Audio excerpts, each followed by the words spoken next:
they have always enjoyed white skin privilege, but they don't really see that. So the moment you start calling something black this, black that, in their minds, you're separating yourself. And isn't separation wrong? All this other nonsense. Grow up. But Black Lives Matter is planning a solidarity march for downtown Cincinnati. That's Sunday they're going to do it. In downtown Cincinnati, so just 2 days away. And they're saying it's going to be a peaceful event.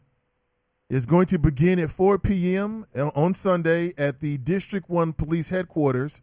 And then they're going to march to Washington Park, which is really not that long. I mean, that's a short-ass walk, bro. What is that, 2 blocks? Come on now. And one of the organizers, the first thing for me was definitely frustration. The second thing was, what can I do? What can we do as a community to change this? Because I'm tired of it. They're going to have special guest speakers, and they're planning for this to be a peaceful demonstration. So it's not, even though Black Lives Matter is planning it, it looks like they're trying to show some solidarity between being victims of violence. But what do you think, everyone? Good morning, Chop Shop. Welcome back. I want you to check out my Facebook page. As I told you yesterday, I was working with someone to do some graphics for some shows, some promotional items. And these are, I look at this as the first round, quite honestly. But I thought it was good work. And tell me what you think. Much more to follow. Pat writes, good morning. I think I may have said that. Good morning, Ashley. How you doing, Tonika? Good morning. What's up, Kiki? What's up, Monique? Monique writes, morning, y'all. Dale writes, a great morning, good people. Absolutely, it is. Great to be alive. Tiffany writes, a morning, everyone. Morning, Tiffany. Good to see you. Brian writes, morning. Jane writes, good morning, Chop Shop and Nathan. Cruther writes, good morning. A proud black woman in the house. I think I got it. Tracy writes, hi. How you doing, Tracy? Keith writes, good morning, Nathan and the Chop Shop. Absolutely. Junior writes, good morning, family. Still numb. Let's get to it. Derek writes, good morning. Good morning and be safe out there. Absolutely. Be safe out there. I don't care who you are, where you are. Be safe. Because we got some psycho sickles out there who, it's like, you don't know what to do. You don't know who you can trust. You can't even be in a church. Any public space, college, high school, any public space, this can't happen. Brent writes, great risings, family, liked and loaded, and ready to shoot my shot in the Chop Shop. Derek writes, good morning and be safe out there. I think I read that. Kelly writes, good morning, Nathan. Good morning, Kelly. Good morning, Kashana. Morning, Miss D. Morning, Avery. How good to see you, Mr. Avery. Akeem writes, morning, good people. Get the same ass responses from your president. Eventually, people gonna get hurt. What's that mean? What do you mean the same responses from the president? What are you talking about? Now, the president did respond. Are you saying that he didn't really say anything that meant anything, or what are you saying exactly? But check this out.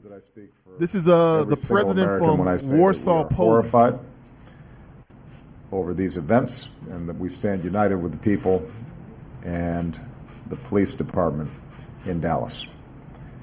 According to police, there are multiple suspects. We will learn more, undoubtedly, about their twisted motivations. But let's be clear, there is no possible justification for these kinds of attacks or any violence against law enforcement. The FBI is already in touch with the Dallas police, and anyone involved in these senseless murders will be held fully accountable. Justice will be done. I will have more to say about this as the facts become more clear.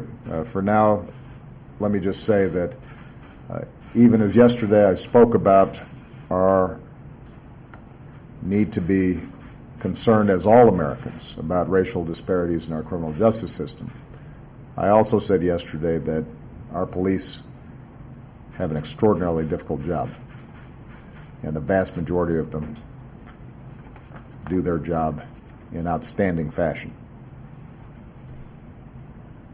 I also indicated the degree to which we need to be supportive of those officers who do their job each and every day, protecting us and protecting our communities. Today is a wrenching reminder of the sacrifices that they make for us. We also know that when people are armed with powerful weapons, unfortunately, it makes attacks like these more deadly and more tragic. And in the days ahead, we're going to have to consider those realities as well.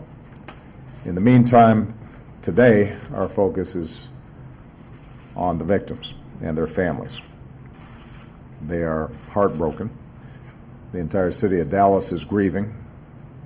Police across America, which is a tight-knit family, feels this loss to their core, and we're grieving with them. I'd ask all Americans to say a prayer for these officers and their families. Keep them in your thoughts. And as a nation, let's remember to express our profound gratitude to our men and women in blue, not just today, but every day. So that's the president. So what do you mean, Hakeem? Listen, when officers get shot, he's got a role and responsibility to say something about it. And that's what you can expect. Jay writes, morning, good folks. Morning, Jay. Mike writes, good morning. I see Angela. What's up, Angela? Good morning to you. What's up, Carolyn? She writes, good morning, Chop Shop. Kush writes, good morning. Keith Cruther writes, my voice is silent when it comes to the officers, just like their voice is silent when it comes to us. Woo! Now, you know you can't express those kind of views in most places, but this is the last honest place in America, and we should be allowed to have a place to get together to just be honest. And yeah, people may judge you, you know, and that comes with the territory of sharing any idea. But I get it. I'm sure there's a lot of folks that feel that way. I don't necessarily feel that way. I think it's tragic because what I think about is the families of those officers. So, okay, you don't like officers, but I don't have a problem with his family. Okay, let's say you got a problem with police and police brutality. Let's say you've got a couple of rough rides. I get it. But what's that have to do with his son or his daughter or his mother or his father or his wife or whomever he's responsible for and love him or her? So these officers have lives as well. That's crazy. Could you imagine being somewhere? Have you ever been? I put it that way. And I'd love to hear your flow on this, but have you ever been anywhere and seen someone shot? And I'm not trying to dredge up any bad feelings or resurrect any kind of feelings like that. I'm just doing what I do in terms of pushing the conversation along. It dawned on me that perhaps there's some people in our audience who may have some insights, because the way that it is been described to me in the media, it was just a scene straight out of a television show. Matter of fact, I've got another clip for that.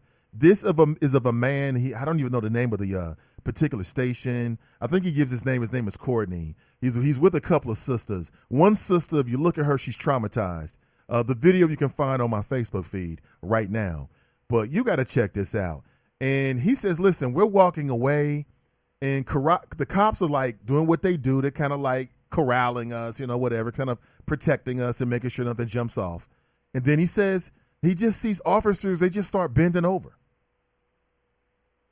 like they were being shot. And he said he saw at least 3 of them. Could you imagine seeing something like that? And you can hear his concern for those human beings. Let's not say officers. Let's say human beings. That is deep. But again, I can't do justice to it. Check it out. Police got shot. There's a cop. I was walking, and the sniper just started shooting. Man, like all of the cops were getting shot, man. I just saw cops bending over, man. Like it had to been like 5 or 6 cops. Like they was all getting shot down, man. It was right after the rally. Like we were just walking to the car, man. All the cops, like I saw about 3. I saw 3. Like while we was running, like they just kept shooting. It's coming. We don't know where it's coming from, but it was every cop. I didn't see anybody else get shot. It was just the cops. I didn't see nobody else get shot but the cops. The DPD, yes. What'd you do? We got caught. I ran. You say what? Yeah, I went to go hide. What you mean that I go hide? Oh yeah, I went to hide. Shit, you know, just sit there with people and show them. Right. Yeah, you go to work like good God Almighty. Yeah, the cops are being shot. He said I ran. What the I hell? don't know who else. They I shoot. saw cops getting shot right there in plain sight.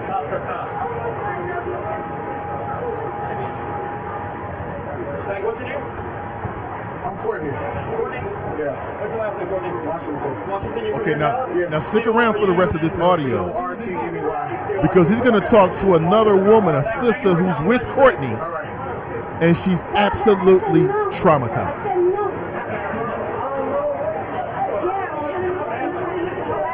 I just know when we was coming from the rally, we was leaving, and when we were walking towards there was cops, just basically controlling what we needed to do, and then all of a sudden, you see them just,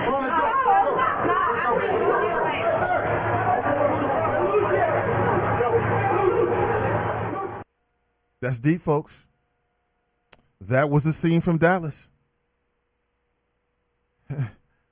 It's being reported. And see, now what's going to happen is, see, when a police officer is shot, and I understand why it's the way it is, it's much different than when an unarmed black man is shot by a police officer.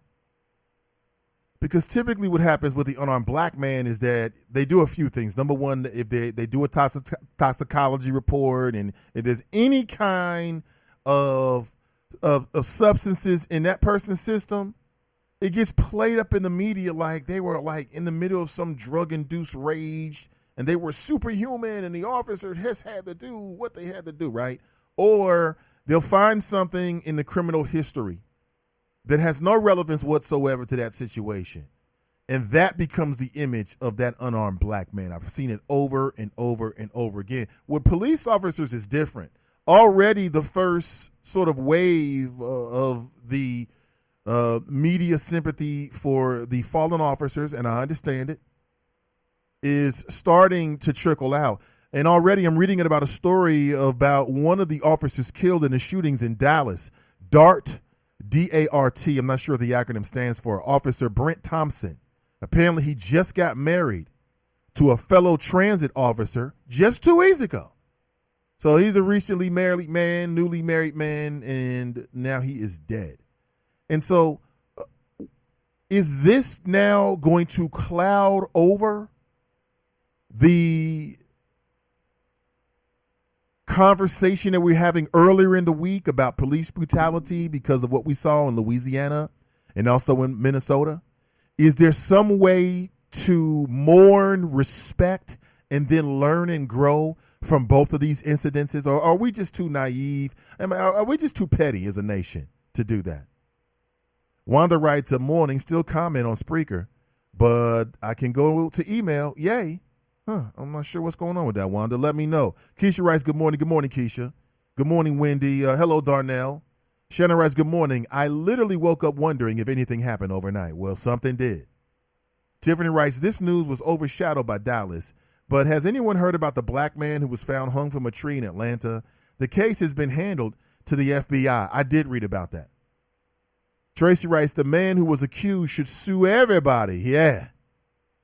And they get him and his brother into the interrogation room and start interrogating them. And I think he did the smart thing. He might have saved his own life, quite honestly. Going to the police in a moment like that was the smart thing to do. Because if officers can kill you after a routine traffic stop, when there's no threat to public safety whatsoever, there's no real overt threat to them, at least ostensibly, there's no real dire circumstances or no real thought of any serious crime has been committed and can kill you, as like what we saw in Minnesota, then in a crisis and you've already been identified as a possible suspect and you walk up with a weapon, come on now, people.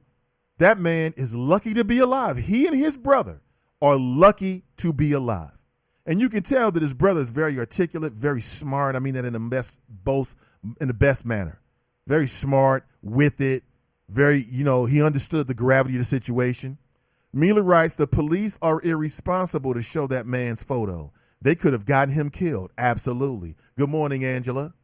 Tiffany writes, the KKK had been handing out flyers in that same area the night before. Yep. Deborah writes, a morning family, up all night watching cable news channels until 3 a.m. Really? Casey writes, I feel bad